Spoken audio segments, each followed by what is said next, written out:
Si moja radosť, moja pýcha, moje šťastie, moja žena, moja láska, ktorá stále vo mne rastie. Moje srdce je len tvoje, aby bolo moje. To je to, čo chcem a snažím sa, a práve o tom to je. Som ťa videl prvýkrát a už nevnímal som nikoho, ako keby sa stretol západ slnka spolu s východom. Nikdy nezabudne tvoje oči, ak sa smiali, a naše prvé ahoj, ktoré sme si povedali. A vlastne či ťa ľúbim, na to nemusíš sa pýtať, pretože keby som mohol, budem za teba aj dýchať. A ja veľmi dobre viem, čo k tebe cítim a to vnímam, a je to stále väčšie, aj keď trošku ďalej bývam. Ďakujem tam tomu hore, keď pozerám do neba. Aniel mi ťa zniesol, zamiloval som sa do teba. Si najkrajší sen mojich splnených snov, a preto všetko toto ti píšem do týchto slov. Si jemná ako rúža a takisto si krásna. Stojím pri tebe, či sa osmievaš, či si vážna. Si moja, ja som tvoje, viem, že život je boj. Tak poviem spolu cestou, aniel naše ruky spoj. A sprevádzaj nás cestou, potichu a bez slov, pretože toto je moja žena, chcem byť len s ňou.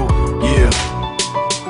Pretože toto je moja žena, chcem byť len s ňou. Si jemná a krásna, ako belý kvietok. Si najkrajšia na svete, krajšie už nie to. Si vzácná a krásna ako perla, ktorá vznikne. Prídlu sa láska, ja viem, že si pri mne. Som ja, nej si ty, ale sme to spolu my. A viem si to ty, žena, s ktorou chcem byť. A jedine ty, tá, s ktorou chcem žiť. A to nelen slúbiť, ale aj naplniť. Keď som videl tvoje vlasy, tvoje oči, tvoje pery, nevedel som, či sa mi to sníva, či mám tomu veriť. Ty si tá, ktorú chcem, ty si tá, o ktorej viem, že si moja jediná, preto ťa potrebujem. A ja viem, čo ma priťahuje, nielen iba krása, to, že si